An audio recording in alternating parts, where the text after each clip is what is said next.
हाँ जी, कहाँ थे हम लोग? वाई सेंटर ऑफ मास का फॉर्मूला बताइए। Y coordinate of centre of mass of a continuous body system. अच्छा, और जेड का? Integration of Z dm upon integration of dm। अच्छा ठीक है। और क्या था? हाँ, एक रॉड है जिसका लेंथ एल है और मास एम है, उसका सेंटर ऑफ मास कहाँ होगा एक एंड से?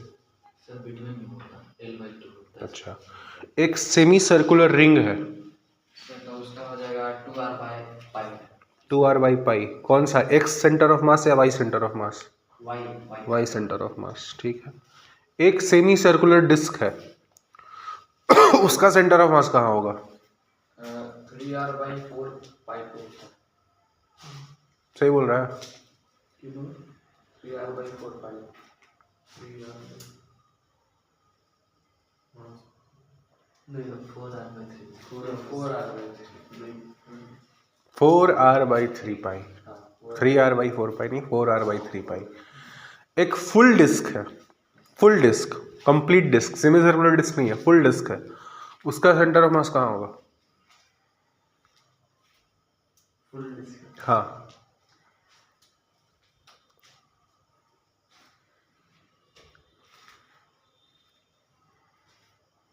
Formula 4r by 3 pi. 4r by 3 pi, full disc का, कंप्लीट डिस्क का 8r by 3 pi. 8r by 3 पाई। आपका 6r बाई। हे हरि राम कृष्ण जगन्नाथम प्रेमानंदी। ये तो सबसे आसान था भाई, इसमें तो कोई फॉर्मूला लगाना ही नहीं था आपको। फुल डिस्क मतलब कंप्लीट सर्किल, ऐसा कंप्लीट सर्किल। इसका दो एक्सिस ऑफ सिमेट्री है, एक ये, दूसरा ये, दोनों कहाँ इंटरसेक्ट करेगा? सेंटर पे। सेंटर ऑफ मास कहाँ है? सेंटर पे। जब आप नीचे वाला हिस्सा हटा रहे थे तब तो इसका सेंटर ऑफ मास ऊपर जा रहा था 4r बाई 3 पाई से, बट जब ये नीचे रहेगा ही तो फिर क्यों 4r बाई 3 पाई? सीधे बोलना है, उसके सेंटर पे एक्सिस ऑफ सिमेट्री दोनों कट करेगा जहां, वहां पे। आया समझ? एक हॉलो हेमिस्फेयर है, हॉलो हेमिस्फेयर, पहले पूरा सवाल सुनिए। हॉलो हेमिस्फेयर, उसका एक्स सेंटर ऑफ मास कहां पर रहेगा? उसका सेंटर से एक्स सेंटर ऑफ मास कितनी दूरी पर रहेगा?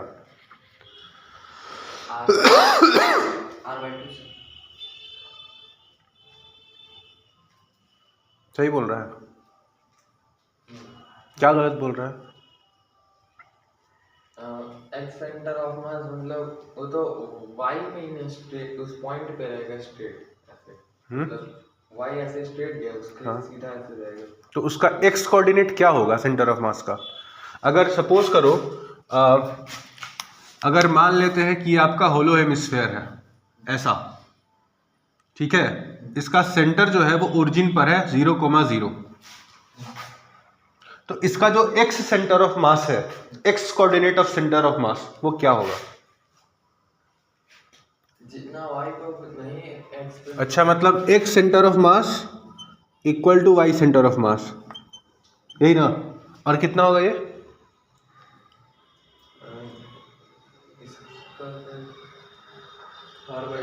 r by 2। शाबाश, क्या बात, सही बोला क्या? x कोऑर्डिनेट पे 0 होगा। हाँ, x कोऑर्डिनेट 0 x 0 होगा। अच्छा, x CO मास 0 और y r बाई 2। कौन सा सही है आनंद? सेकंड वाला सही है। सेंटर ऑफ मास का y कोऑर्डिनेट चेंज होता है, ऊपर जाता है r बाई 2 से। x तो इसी एक्सिस पर रहेगा, तो उसका जो सेंटर ऑफ मास जब x से चेंज ही नहीं हुआ इस एक्सिस से, तो x centre of mass 0, y centre of mass r by 2। ठीक। हाँ, सॉलिड हेमिस्फेयर का एक्स सेंटर ऑफ मास कहाँ है? सॉलिड हेमिस्फेयर, मान लीजिए यही आपका सॉलिड हेमिस्फेयर है, सेंटर ओरिजिन पर है, उसका एक्स सेंटर ऑफ मास कितना होगा? सेंटर ऑफ मास कभी 0 कहीं होगा। अच्छा, Y centre of mass? Pi R by 8 होगा सर, मतलब 8 होगा के ऊपर पाई होगा। हे भगवान, थोड़ा सा बोलो। हे भगवान, कल हमने क्या शब्द कहा था, क्या वाक्य कहा था कि आपके जुबान से फॉर्मूला टपकना चाहिए। याद तो हम बोले ही नहीं थे, याद तो बहुत दूर की बात है। हमने बोला था कि आपके जुबान से फॉर्मूले टपकने चाहिए, और वो टपकता हुआ दिख नहीं रहा है। क्या होगा? y center of mass is equal to 3r/8. सही बोल रहा है? 3/5 हाँ, 3r/8 होगा। 3r/8. 3r/8 या 3π/8? 3r/8 पक्का? नहीं सर, पाई होगा, 3π/8. 3π/8। हमको पता था, हमको पता था, हमको पता था कि आप लोग 3π/8 ही बोलिएगा।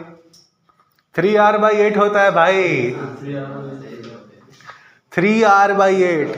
देखिए, इस ये चेक हमने क्यों किया, आपको कंफ्यूज क्यों किया कि आप कितनी जल्दी जो याद किए उस पर आपका कितना कम भरोसा है। अगर याद है भी आपको, जिसको याद नहीं है उनको तो याद ही नहीं है, बट जिनको याद है उनको अपने आंसर पे कितना भरोसा है कि हम सही याद करके आए। और वो तभी होगा जब हम आपको कल जो वाक्य यूज किए थे ना कि आपके जुबान से टपकना चाहिए, वो टपकने का सबूत यही है कि आपको अपने आंसर पर कितना भरोसा है कि सर हम जो बोल दिए सो बोल दिए। 3r/8, 3π/8 नहीं। आया बात समझ में?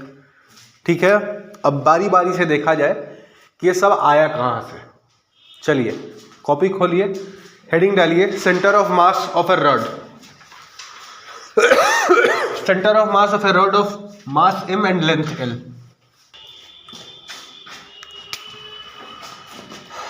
Centre of mass of a rod of mass m and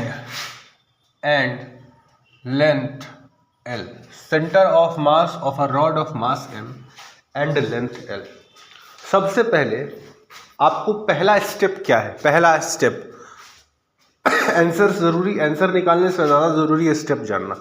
पहला स्टेप है identify the type of continuous body system. पहले आइडेंटिफाई करिए 1D ऑब्जेक्ट है कि 2D ऑब्जेक्ट है कि 3D ऑब्जेक्ट है। तो इस केस में जो आपका रॉड है, रॉड, इसका मास m है, इसका लेंथ l है। ये कैसा ऑब्जेक्ट है? 1 डायमेंशनल ऑब्जेक्ट। इसके पास सिर्फ लेंथ है, ना तो इसके पास विड्थ है ना ही इसके पास थिकनेस है, ये हम मान के चल रहे हैं। तो अगर विड्थ और थिकनेस है भी तो लेंथ के मुकाबले बहुत कम है, नहीं के बराबर है। तो ये कैसा ऑब्जेक्ट है? 1 डायमेंशनल ऑब्जेक्ट।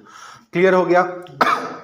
अब जैसे 1 डायमेंशनल आपको पता चल गया कि भाई मेरा ऑब्जेक्ट 1 डायमेंशनल ऑब्जेक्ट है, मतलब यहाँ पे कौन सी डेंसिटी लगेगी? लीनियर मास डेंसिटी लगेगी।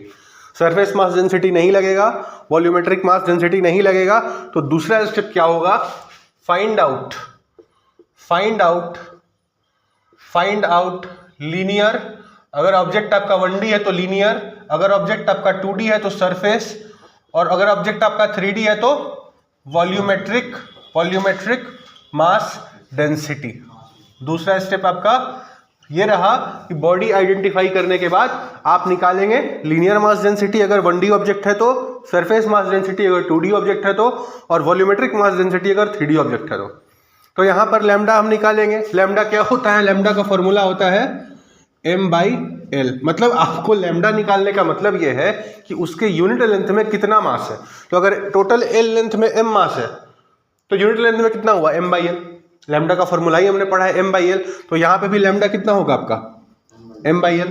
ठीक है, चलिए जी, 2 चीजें पता चल गई। तीसरा स्टेप क्या है? Apply the formula of centre of mass. Centre of mass का फॉर्मूला अप्लाई कर लो। क्या होता है formula? x centre of mass equal to integration of x dm by integration of dm। यही होता है। अब देखो, अब यहां पर थोड़ा सा दिमाग लगाओ। अभी तक आपने डिस्क्रीट मास सिस्टम में आपने क्या पढ़ा था कि जो भी मास होता है अलग अलग होता है, हर मास का कोऑर्डिनेट अलग होता है। हम लोग फॉर्मूला लगाते हैं m1r1 plus m2r2 plus m3r3। जितने मासेस हैं सबका एमआर निकाल करके जोड़ देते हैं और डिवाइड कर देते हैं लास्ट में टोटल मास से, डिस्क्रीट मास सिस्टम में। यहां पर क्या है कि मास जो है आपका वो कंटिन्यूअस मास है, ठीक है ना, अलग अलग नहीं है। तो हम क्या करते हैं, हम इस मास को ऐसे इमेजिन करते हैं, लैम्डा का वैल्यू कितना था आपका m by l। हमने क्या किया, अगर मान लो आपको यहां से दूरी निकालनी है, इस रॉड के एक छोर से आपको सेंटर ऑफ मास की दूरी अगर निकालनी है तो आपने अपना ऑरिजिन फिक्स कर लिया यहां पर। हमने क्या किया कि इस रॉड को छोटे छोटे, बहुत छोटे छोटे फ्रैक्शंस में तोड़ दिया, 1 2 3, जितना छोटा छोटा आप फ्रैक्शन में तोड़ सकते हो उतने छोटे छोटे फ्रैक्शन में आपने रॉड को तोड़ दिया। यहां पर तो बस इतना दिख रहा है, बट आप जितना छोटा इमेजिन कर सकते हो उतना छोटा आपने तोड़ा है, ठीक है। सबका मास, इसका मान लीजिए dm, इसका भी dm, इसका भी dm, इसका भी dm, सारे का मास जो है छोटे छोटे मास अपने तोड़े हैं, सबका dm है, ठीक है। अब यहां से जहां से आपको सेंटर ऑफ मास की दूरी निकालनी है, यहां से मान लेते हैं इसका दूरी है आपका x1, इसका दूरी है आपका x2, इसका दूरी x3, इसका दूरी x4, ठीक है। तो अगर हम डिस्क्रीट मास सिस्टम वाले फॉर्मूले से निकालने जाएंगे सेंटर ऑफ मास, तो हम क्या लिखेंगे, हम लिखेंगे अगर मेरे को एक सेंटर ऑफ मास निकालना है और डिस्क्रीट मास वाले सिस्टम का फॉर्मूला हम यूज करेंगे, तो क्या लिखेंगे हम, x1 into dm plus x2 into dm plus x3 into dm, जितना भी अगर मान लीजिए आपने n नंबर्स में इसको तोड़ा है, n फ्रैक्शंस में तोड़ा है, तो xn इंटू dm, ठीक है, डिवाइडेड बाई क्या, divided by dm plus dm plus कितनी बार, n बार, ठीक है ना। तो अब ये जो आप लिख रहे हैं x1 dm, x2 dm, x3 dm, actually आप कर क्या रहे हैं, रॉड को बहुत सारे छोटे छोटे फ्रैक्शंस में तोड़ा है और सारे फ्रैक्शंस का आप फिर लास्ट में लाकर के जोड़ दे रहे हो। इसी को तो हम बोलते हैं इंटीग्रेशन, इंटीग्रेट करना। इंटीग्रेशन का नाम क्या होता है, अगर आप डिक्शनरी में इंटीग्रेट शब्द का मतलब खोजने जाएंगे तो इंटीग्रेट का मतलब होता है जोड़ना। तो आप क्या कर रहे हैं, इस रॉड को छोटे छोटे मासेस में पहले तोड़ रहे हैं, सबके कोऑर्डिनेट के साथ मल्टीप्लाई कर रहे हैं और लास्ट में सबको इंटीग्रेट कर दे रहे हैं। तो यहां पर इसलिए जो हम फॉर्मूला यूज करते हैं एक सेंटर ऑफ मास का, वो हम क्या करते हैं कि हम यहां से सेंटर ऑफ मास निकालने के लिए, जहां से हमको सेंटर ऑफ मास निकालना है वहां से हम x दूरी जाते हैं, x दूरी सपोज कीजिए आप x दूरी यहां पर आए, आप एक एलिमेंट, छोटा सा एलिमेंट कट करते हैं, ठीक है ना, जिसका लेंथ कितना होता है dx लेंथ का, x दूरी गया, आप dx लेंथ कट किए, इस मान लेते हैं कि इस dx का मास है आपका dm, ठीक है। उसके बाद आप लिखते हैं x इंटू dm, और ऐसा जितना छोटा छोटा dm होगा सबको पकड़ के इंटीग्रेट कर देते हैं और लास्ट में जो टोटल मास है आपका dm उसको इंटीग्रेट करके डिवाइड कर देते हैं, तो आपका सेंटर ऑफ मास का वैल्यू पता चल जाता है। आया समझ में कि ये फॉर्मूला कहां से आया था, integration of x dm by integration of dm। आपने क्या किया, x लेंथ पर आप गए, एक छोटा सा लेंथ कट किया dx का, मान लेते हैं इसका मास है dm, फिर आपने x dm को पकड़ के इंटीग्रेट कर दिया, मतलब ऐसे छोटे छोटे जितने भी dm होंगे सबको पकड़ के जोड़ दिया और लास्ट में सबका मास भी जोड़ दिया। तो आपका फॉर्मूला बनकर के आया था x(COM) is equal to integration of x dm by integration of dm। आया समझ में। अब देखो इसका हमको निकालना था, जिसका रॉड, जिसका मास m था, लेंथ l था, तो हम कैसे निकालेंगे। सबसे पहले हमने आइडेंटिफाई तो कर लिया कि मेरा बॉडी लीनियर बॉडी है, दूसरा हमने लैम्डा भी निकाल लिया, lambda equal to m by l, तीसरा हमको ये फॉर्मूला लगाना है, लगा दो फॉर्मूला, क्या होगा ये x(COM)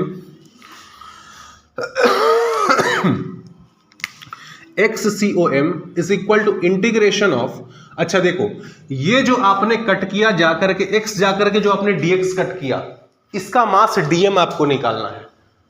कैसे निकालेंगे मास dm आपका, अगर यूनिट लेंथ का मास है लैम्डा, यूनिट लेंथ का मास है लैम्डा, तो dx लेंथ का कितना होगा, dx का अगर आप मान लो dm माने हैं तो ये dm कितना होगा, लैम्डा इंटू dx होगा।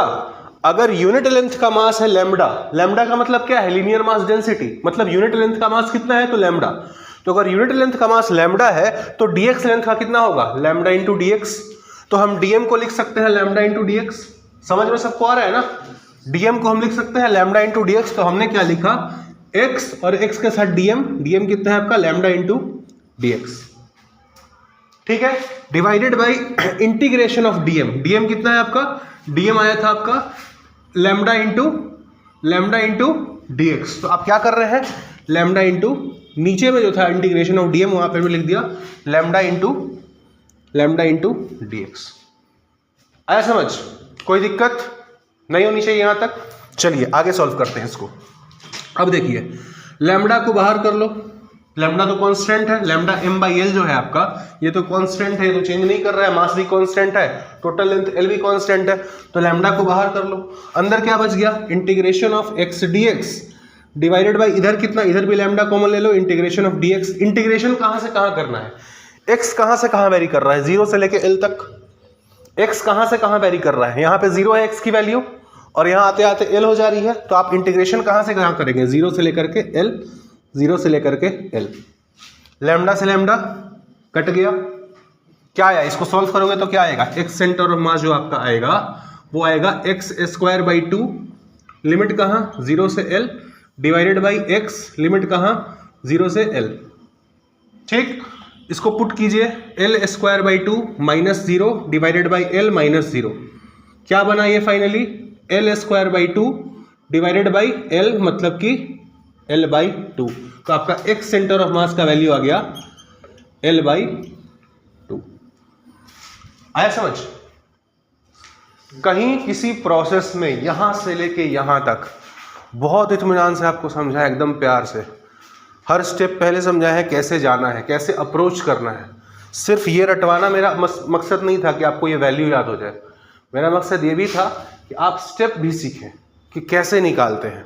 पहला स्टेप हम फिर से रिपीट कर रहे हैं। पहला स्टेप आइडेंटिफाई कीजिए बॉडी कैसा है, 1 डायमेंशनल बॉडी है, 2 डायमेंशनल बॉडी है, 3 डायमेंशनल बॉडी है।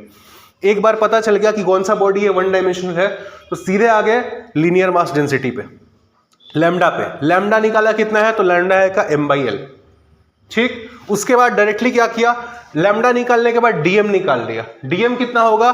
लैम्डा इंटू dx, जो x जाकर के आपने dx कट किया था एक छोटा सा एलिमेंट, तो उसका मास dx का मास dm कितना होगा? Lambda into dx। क्यों? क्योंकि लैम्डा है यूनिट लेंथ का मास, तो यूनिट लेंथ का मास अगर लैम्डा है तो dx लेंथ का कितना होगा? Lambda into dx। तो उसके बाद जब dm आपका निकल गया फिर फॉर्मूला में पुट करना है और इंटीग्रेट करना है, आंसर आ जाएगा। लिख लीजिए और कहीं डाउट है तो पूछ लीजिए।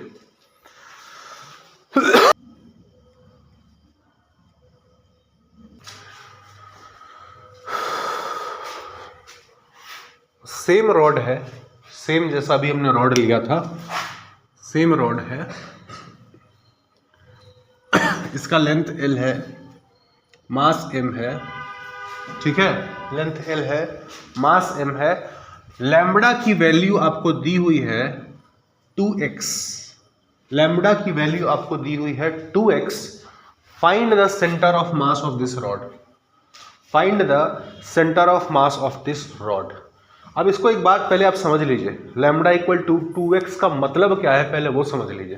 क्वेश्चन तो बन जाएगा, क्वेश्चन बनाना मेन ऑब्जेक्टिव क्वेश्चन बनाना नहीं है, मेन ऑब्जेक्टिव है समझना कि लैम्बडा इक्वल टू 2x का मतलब क्या है।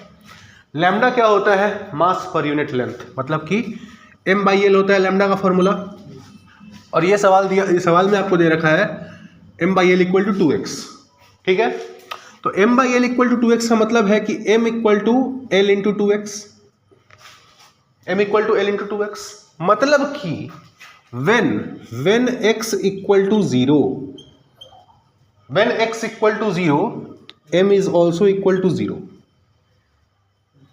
when x is equal to l by 2 m is equal to m is equal to l into 2 into l by 2, मतलब कि l square। when x is equal to l, m is equal to l into 2 into l, मतलब कि 2l square। इसका मतलब क्या है? इस case में पिछला वाला जो केस था वहां पर क्या था? मास बराबर डिस्ट्रीब्यूटेड था, जितना मास यहां था उतना ही मास यहां था, उतना ही मास यहां था, उतना ही मास यहां था, उतना ही मास यहां था, उतना ही मास यहां था। मास का इक्वल डिस्ट्रीब्यूशन था, समझ रहे हैं। इसमें क्या है कि यहां पर अगर आप यहां से दूरी निकाल रहे हैं, अगर आपका ओरिजिन यहां है तो इसका मतलब है कि यहां पर ओरिजिन के नजदीक जब x 0 के करीब है तो मास है ही नहीं के बराबर मास है। और जैसे जैसे x बढ़ते जा रहा है, जैसे जैसे यहां से x की आपकी दूरी बढ़ती जा रही है, मास भी बढ़ते जा रहा है। मतलब मास जो है इस बार यहां से लेके यहां तक इवनली डिस्ट्रीब्यूटेड नहीं है, बराबर डिस्ट्रीब्यूटेड नहीं है। इस रॉड में इस छोर पर कम मास है और इस छोर पर ज्यादा मास है। समझ में आया? इसका फिजिकल मतलब समझ में आया? अब निकालिए इसका सेंटर ऑफ मास कितना आता है, निकालिए।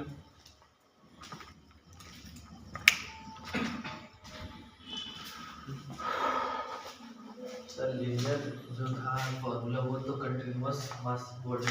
हाँ हाँ, ये तो डिस्क्रीट, ये भी कंटिन्यूअस मास ही है। मास कंटिन्यूअस है, यहां से लेके यहां तक देखिए मास कंटिन्यूअस लगातार है। फर्क बस इतना है कि मास इवनली कंटिन्यूअस नहीं है। समझ रहे हैं? मतलब यहां जितना है उतना ही यहां भी नहीं है, बराबर नहीं है। पहले वाले केस में क्या था, बस बराबर था। इस वाले केस में बराबर नहीं है। इस छोर पे कम मास है, इस छोर पे ज्यादा मास है, लेकिन मास तो लगातार है। यहां से यहां तक मास तो लगातार है, कंटिन्यूअस है। फर्क बस इतना है, इधर कम है इधर ज्यादा है।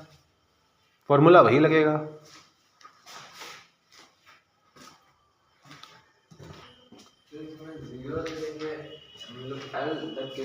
हाँ हाँ, आपका जो x होगा dx, जो आप एलिमेंट यहाँ पे काटेंगे वो कहाँ से कहाँ वेरी करेगा, 0 से लेके l तक वेरी करेगा। तो इंटीग्रेशन 0 से l ही होगा। l दिया हुआ है, total length l, total mass m दिया हुआ है। देखिए मास दोनों का m ही है। पिछले वाले केस में और इसमें अंतर क्या है कि पिछले वाले केस में हमने मास को ऐसे रखा था कि हर जगह मास का बराबर डिस्ट्रीब्यूशन था। इस वाले केस में क्या है कि ज्यादा मास, टोटल मास मेरा m ही है, मगर ज्यादा मास इस ओर रखा हुआ है, इस ओर कम मास रखा हुआ है। ठीक है? मतलब ऐसे समझ लीजिए, अगर किसी क्लास में 100 बच्चे हैं तो 100 बच्चों को बिठाने का 2 तरीका हो सकता है कि हर सीट पर एक एक बच्चा बिठाया जाए, आगे वाले सीट पर भी उतना ही बच्चा बैठा हो जितना पीछे वाले सीट पे बैठा हो, मतलब बच्चे बराबर बैठे हैं हर सीट पे। दूसरा तरीका हो सकता है कि आगे वाले सीट्स पर हम कम बच्चे बिठाएं और पीछे वाले सीट्स पे ज्यादा बच्चा बिठा दें, तो वो अनइवन हो गया, वो इवन नहीं है।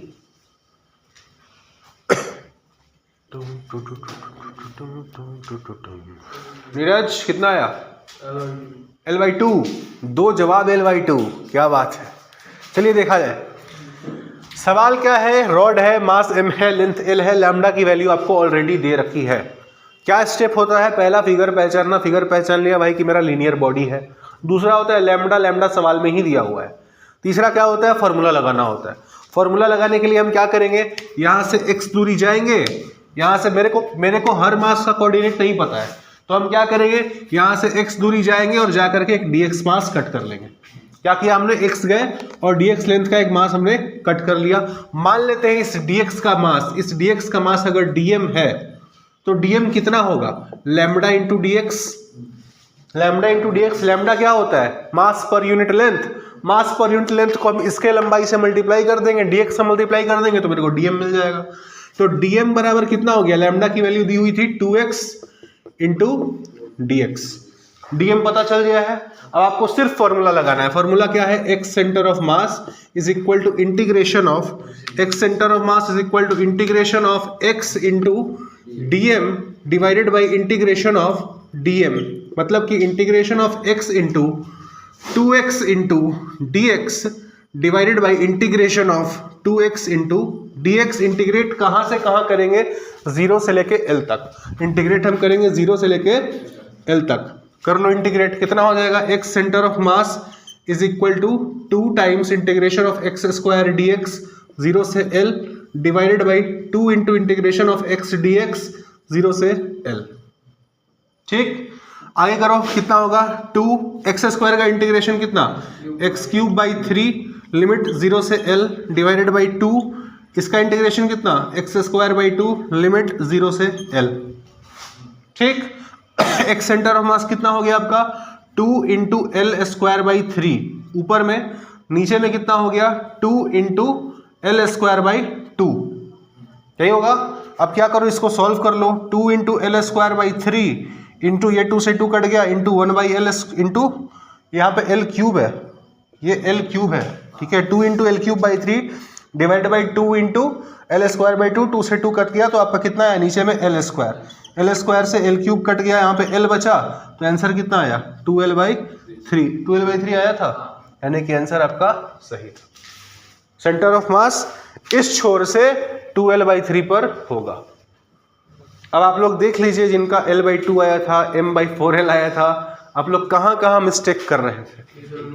डीएम है ना, हाँ एम हम लोग वहां से निकाले थे, del is equal to m by m होता है ना, हाँ, वहां से m का वैल्यू निकाल, वहां से m का वैल्यू निकाले थे। वहां से m का वैल्यू कैसे आएगा, वहां से आपका लैम्डा जो देता है ये m/l देता है, ये 2x है, तो यहां से आप m निकालेंगे तो ये आएगा 2x इंटू एल। वही है। लेकिन आपको m नहीं चाहिए, आपको चाहिए इसका मास dm, dx का मास चाहिए dm, और dx का मास आप तभी निकाल सकते हैं जब आपको यूनिट लेंथ का मास पता हो। यूनिट लेंथ के मास को dx से मल्टीप्लाई कर देंगे तो dx का मास dm आपको पता चल जाएगा। आया समझ, लिख लीजिए। चलिए जी, अगला है centre of mass, centre of mass of a semi circular ring of radius r and mass m। Centre of mass of a semi circular ring of radius r and mass m। Centre of mass of a semi circular ring of radius r and mass m। ऐसा कुछ आपका मास है, suppose कर लो ये आपका semi circular ring है, ठीक है, इसका रेडियस सेंटर से इसकी दूरी है r, ठीक, और आपको इसका सेंटर ऑफ मास निकालना है, ठीक है। क्या कहाँ होता है विप्लव इसका सेंटर ऑफ मास?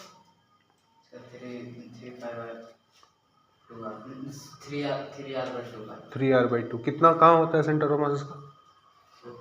x में तो नहीं होता, y में होता है। कितना होता है? सर वो होता है 2r/5। 3r/5 कितना होता है? 2r/3 कितना होता है? 2r/3। हे भगवान, किसी को याद नहीं, चारों का गलत। r/5 होगा भाई। अगर ऐसे याद करेंगे ना तो आप 2 से 3 दिन के बाद सब फिर से भूल जाना है। अच्छे से याद कीजिए ताकि एकदम सवाल सामने वाला पूछे जवाब हाजिर होना चाहिए। जैसे 2r/5 समझ रहे हैं। अब कैसे आएगा 2r/5 वो हम लोग देखने जा रहे हैं। पहला स्टेप क्या होता था, आइडेंटिफाई कीजिए मास कौन सा मास है। 1 डायमेंशनल मास है, 2 डायमेंशनल मास है, 3 डायमेंशनल। ये कौन सा मास है? 1 डायमेंशनल। इसके पास सिर्फ इसका लंबाई है, ठीक है, चौड़ाई या फिर हाइट इसमें नहीं है, तो 1D बॉडी है। दूसरा स्टेप क्या होता था, फाइंड लीनियर मास डेंसिटी। यहाँ पे कौन सा मास डेंसिटी लगेगा? Linear mass density. तो हम लोग को लैम्डा निकालना पड़ेगा। लैम्डा कैसे निकालेंगे भाई? लैम्डा होता क्या है? Total mass divided by total length. Total mass कितना है? m दे रखा है सवाल में। इसका टोटल लंबाई कितना है? यहां पर इसका लंबाई नहीं दिया है, रेडियस दिया है। पिछले सवाल में लंबाई दिया था l, यहां पर लंबाई नहीं दिया है, आपको रेडियस दिया है। तो आपको इस सेमी सर्कुलर रिंग की लंबाई निकालनी है। कितना होगा? πr कि 2πr? πr। 2πr पूरे फुल रिंग का होता, ये हाफ रिंग है तो इसका लंबाई कितना हो गया? πr। तो लैम्डा बराबर क्या हो गया? m/πr। लैम्डा भी निकाल लिया। अब तीसरा है फॉर्मूला लगाना है, integration of x dm bye integration of dm और integration of y dm bye integration of dm, ठीक है। बट एक बात बताइए, पिछले वाले केस में क्या था, बहुत सारे मासेस थे, हर मास का अलग अलग कोऑर्डिनेट था। तो हम क्या किए थे, x दूरी जा करके अपने मन से एक छोटा सा एलिमेंट dx काटे थे, उसका x कोऑर्डिनेट हम x मान लिए थे और हमने निकाल दिया था। यहाँ पे जो हम मास कट करेंगे, किधर जाके कट करेंगे, कैसे कट करेंगे? यहाँ पे मास जो है आपका कर्व्ड है, लीनियर मास नहीं है, कर्व्ड मास है, ठीक है ना। कर्व्ड जहां पर रहेगा हम क्या करेंगे, यहां से थीटा जाएंगे, वहां x जाके dx काटते थे, यहां थीटा जाएंगे और d थीटा काटेंगे। आया समझ। अगर मेरे को सपोज करो ये सेमी सर्कुलर रिंग बनाना है तो हम ऐसा छोटा छोटा छोटा छोटा मास को पूरा एंगल यहाँ से लेके यहाँ तक अगर घुमा देंगे तो मेरा रिंग बन जाएगा। तो यहाँ पर जो हम रिंग काटते हैं वो काटते हैं थीटा पे जाके डी थीटा, और फिर इसी डी थीटा का सारे का हम इंटीग्रेशन कर देते हैं। आया समझ में। तो हम क्या किए, थीटा गए और डी थीटा हमने काट लिया, ठीक है। अब वहाँ पर जो आप x जा करके dx काटते थे तो इस dx की लंबाई भी dx ही होती थी। इस छोटे से एलिमेंट x जाकर आपने जो एलिमेंट काटा था उसकी लंबाई dx होती थी। यहाँ जो आप थीटा जा करके डी थीटा काटे हैं तो ये जो एलिमेंट आपका कटा, ये वाला एलिमेंट, इसकी लंबाई कितनी होगी, इस एलिमेंट की लंबाई कितनी होगी, एंगल आपका डी थीटा है। इस एलिमेंट जो आपने काटा, जैसे ये यहाँ पे एलिमेंट कटता था उस एलिमेंट की लंबाई होती थी dx, यहाँ जो एलिमेंट कटा है उसकी लंबाई कितनी होगी, हाँ, L R D theta, R radius R D theta, ठीक है ना। पढ़े अब उस जो आप एक दिन क्लास में वो क्वेश्चन कराया गया था, एक डोम पे एक चेन रखा हुआ था, याद आ रहा है, वहां पे हमने देखा था, निकाला था इसका लंबाई कितना होता है, radius R into D theta, तो इसकी लंबाई होगी कितनी, आर डी थीटा, ठीक है ना। ऐसे भी आप याद रखो कि अगर आपके पास एक सर्कुलर आर्क है, ठीक है ना, एक ऐसा सर्कुलर आर्क है, थीटा अगर आपका एंगल है और इस आर्क की अगर रेडियस आपके पास आर है तो ये आर्क का जो लंबाई होता है वो कितना होता है, आर थीटा। तो यहाँ जो छोटा सा आर्क बन रहा है, यहाँ पे थीटा कितना है, डी थीटा, रेडियस कितना है, आर, तो इस आर्क का लेंथ कितना होगा, आर डी थीटा, ठीक है। तो अब आपको देखो लैम्बडा पता है, लैम्बडा मतलब यूनिट मास का लेंथ पता है, लैम्बडा आपको m बाई पाई आर, तो आर डी थीटा का मास कितना होगा, dm, इसका मास को अगर हम dm मान लेते हैं, आर डी थीटा के मास को अगर हम dm बोलते हैं, अगर इसका मास सपोज कर लीजिए dm है तो dm कितना होगा, lambda into R D theta. Unit mass के लेंथ को लैम्बडा बोलते हैं, और यूनिट मास के लेंथ लैम्बडा को जब इसके लेंथ से हम मल्टीप्लाई कर देंगे तो इसका मास dm हमको आ जाएगा, तो dm equal to lambda into R D theta. किसी को दिक्कत नहीं है ना, ठीक है। अब क्या करो, dm equal to lambda R D theta आपने लिख दिया, अब आप फॉर्मूले में पुट कर दो, क्या, कौन सा फॉर्मूला लगाएंगे, y centre of mass is equal to integration of y dm by integration of dm, ठीक है। क्या करेंगे, अब देखो इसका y कोऑर्डिनेट, अगर यहाँ से हम सेंटर, यहाँ इसी को अगर हम ऑरिजिन मानते हैं, यहाँ से अगर हम दूरी कैलकुलेट कर रहे हैं तो इस मास का y कोऑर्डिनेट कितना होगा, अगर ये दूरी r है, यहां से यहां तक की दूरी r है, इसका x कोऑर्डिनेट क्या होगा, r cos थीटा, इसका x कोऑर्डिनेट होगा, और इसका y कोऑर्डिनेट कितना होगा, r sin थीटा। तो इस मास का y कोऑर्डिनेट कितना हो गया, r sin थीटा। तो आप यहां पर y की जगह क्या पुट करेंगे, r sin थीटा, dm कितना है आपका, लैम्बडा आर डी थीटा, दोनों को इंटीग्रेट कर देंगे और नीचे क्या आएगा, integration of lambda R D theta. Theta अब कहाँ से कहाँ इंटीग्रेट करेंगे, यहाँ पे जब थीटा था तो 0, और यहाँ से घुमा करके जब आप यहाँ पे पहुँच गए तो थीटा कितना डिग्री घुमा, 180, मतलब 0 टू पाई। आप जो इंटीग्रेट करेंगे 0 टू पाई। यहां तक किसी को दिक्कत, समस्या किसी भी स्टेप में, प्रोसेस में, काटने में, कोऑर्डिनेट निकालने में, तो पूछ लीजिए, नहीं है, कोई समस्या नहीं है। अब इसको बस सॉल्व कर देना है। क्या कर देना है, हम क्या करने जा रहे हैं, लैम्बडा जो भी आपका कांस्टेंट है उसको बाहर निकाल लीजिए, लैम्बडा आर स्क्वायर को बाहर निकाल लो, ठीक है। अंदर क्या बच गया, sine theta d theta, 0 to pi. इधर आपका क्या बचा, लैम्बडा आर को बाहर निकाल लीजिए, इंटीग्रेशन डी थीटा 0 टू पाई।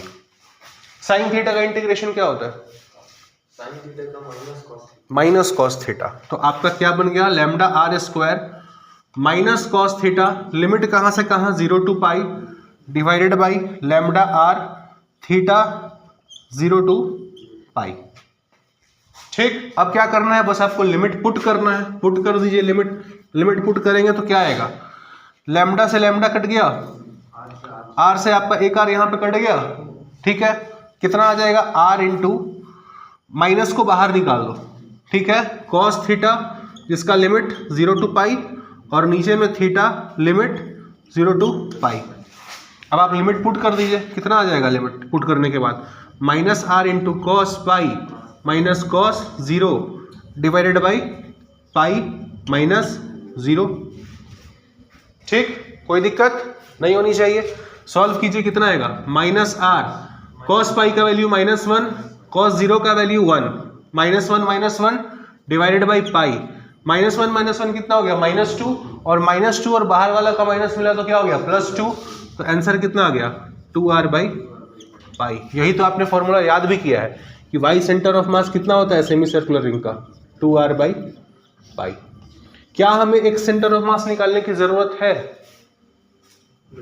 नहीं है, क्योंकि आप एक्सिस ऑफ सिमेट्री से देख, आप क्योंकि इस एक्सिस के अबाउट सिमेट्रिक है तो ऑब्वियस सी बात है कि जो इसका एक्स सेंटर ऑफ मास होगा वो इसी लाइन पर होगा, मतलब उसका एक्स सेंटर ऑफ मास जो होगा वो 0 होगा।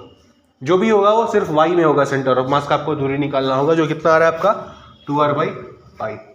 लिखिए, और अगर कहीं किसी स्टेप में दिक्कत है तो पूछ लीजिए। सर वो जो r cos theta sin theta लेते हैं, हाँ, कैसे लेते हैं? कैसे लेते हैं, अच्छा देखो, आपको ये जो फॉर्मूला है, ये फॉर्मूला, इसमें y क्या है, ये जो आप dm काट रहे हो मास, जो dm आप जो काट रहे हैं ना, उस मास का y कोऑर्डिनेट होता है। ओरिजिन जिसको आपने 0 माना है वहां से उस मास का y कोऑर्डिनेट होता है। तो आपका मास कहाँ है, यहाँ पे है, ओरिजिन कहाँ है, यहाँ पे है। ठीक है, अब यहाँ पे आप एक कोऑर्डिनेट सिस्टम इमेजिन करो, आप एक कोऑर्डिनेट सिस्टम इमेजिन करो। ठीक है, ये आपका हो गया x एक्सिस, ये आपका हो गया y एक्सिस, ये हो गया आपका ओरिजिन। ये मास आपका यहाँ पे रखा हुआ है। ठीक है, इसका कुछ x कोऑर्डिनेट होगा, कुछ y कोऑर्डिनेट होगा, तो आपको निकालना है कि इसका y कोऑर्डिनेट कितना है। तो y कोऑर्डिनेट कितना होगा इसका, अगर इसको थोड़ा सा हम और बड़ा कर लें, अगर इसको हम बड़ा कर लें तो इसका y कोऑर्डिनेट कितना होगा, ये दूरी, नहीं सॉरी, ये तो x कोऑर्डिनेट हो गया ना, y कोऑर्डिनेट कितना हो गया, ये वाला दूरी, y, ये y जो है वो कितना है, ये वाला दूरी के बराबर है ना।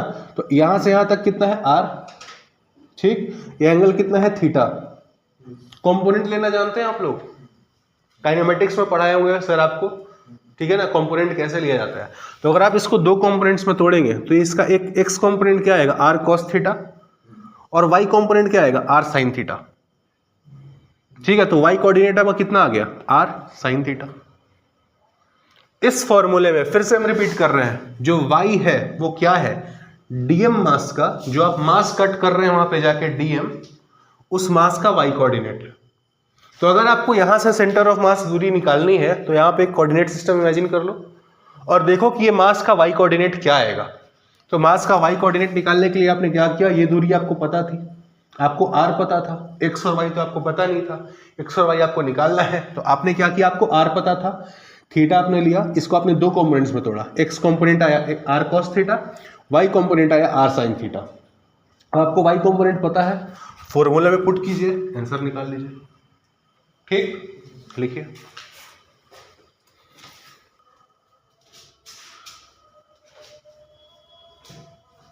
सर वहाँ पे सेकेंड स्टेप पे फर्स्ट पे जो फॉर्मूला YDM जी, आप देखिए, जब आप डिस्क्रीट मास के लिए जब आप निकालते थे क्या होता था, M1R1 M2R2 M3R3, मास को उसके दूरी से आप मल्टीप्लाई करते थे। तो मास है आपका dm और इसकी दूरी y से आप मल्टीप्लाई कर रहे हैं और उसको फिर जोड़ रहे हैं सारे मास को। नीरज, इस r sin theta r cos theta में क्लियर है कॉन्सेप्ट या फिर डाउट है अभी भी? अगर डाउट है तो इस चीज़ को आप ऐसे भी समझ सकते हैं कि ये जो छोटा सा ट्रायंगल बन रहा है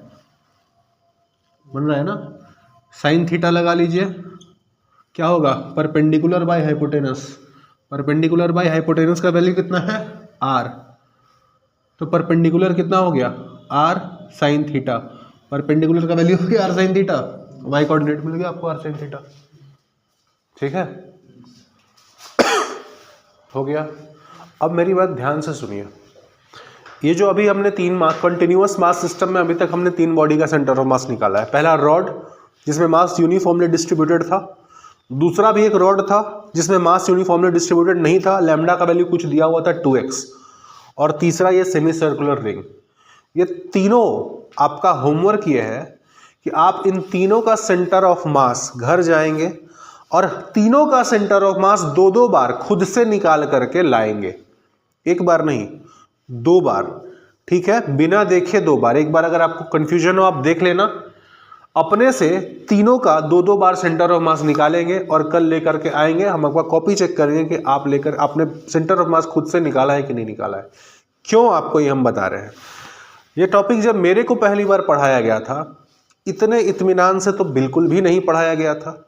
और हमको ये बात बहुत अच्छे से पता है कि पहली बार बच्चा इस आकर के 11th में आकर के ये सब चीज़ इंटीग्रेशन ये सब चीज़ देख रहा होता है, तो उसको ये सब चीज़ पहला तो एक नया होता है, ये सब उसके लिए बिल्कुल नया होता है। ऊपर से इसमें इतने सारे फॉर्मूले इतने सारे कॉन्सेप्ट्स हैं ना कि बच्चा देख करके थोड़ा सा उसको समझने में दिक्कत आता है। हमारे टाइम पे भी आया था, आपको भी आ रहा होगा। इसलिए हम बोल रहे हैं कि आप इसका घर से प्रैक्टिस करके 2-2 बार आएंगे।